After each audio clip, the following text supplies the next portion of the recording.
হুজুর আমি তো 8 রাকাত তারাবির নামাজ পড়তাম, আমার জলদি নামাজটা শেষ হয়ে যেত হুজুর রমজান মাসে। না না, রমজান শরীফ 20 রাকাত তেরাবির নামাজ ওইতো।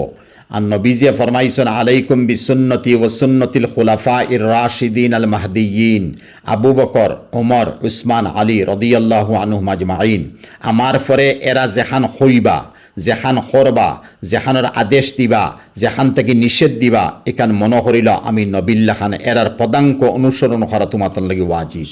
যার কারণে ওমর ইবনুল খাত্তাব রাদিয়াল্লাহু তাআলা আনহুয়ে হাজার হাজার সাহাবে কেরামর মজমা জমাইয়া বিল ফাঁস করাইছেন, যারা কেন্দ্রত বিল ফাঁস হয় যে আইস্তাকি লাগাইয়া কিয়ামত ফন্ত বহুত ডিসকাসর করে হয়েছে। কিয়ামত ফন্ত তেরাবি আমরা 20 রাকাত পড়িতাম, সারা সাহাবিয়ের সমর্থন দিচ্ছেন কিয়ামত ফন্ত ইনশাল্লাহ আমরা 20 রাকাত তেরাবি পড়মু। তখন হজরতে ওমর তাকি লাগাইয়া তান ফরে তাবিঈন, তবে তাবিন বা সাইরম জবর ইমাম আর এখন না কিয়ামত ফন্ত ইনশাল্লাহ 20 রাকাত তেরাবি হইব। আর মাঝখানো 8 রাকাতও গিয়া লাভ নাই। 8 রাকাত আলায় যদি 8 রাকাত পড়ো তে নবীজে কিতা 30 দিন তেরাবি পড়িসলানি, তে তুমি 30 দিন পড়ো ওখানে। নবীজে কিতা 30 দিন জমাতে নামাজ পড়সলানি, তুমি 30 দিন জমাতে নামাজ পড়ো ওখানে।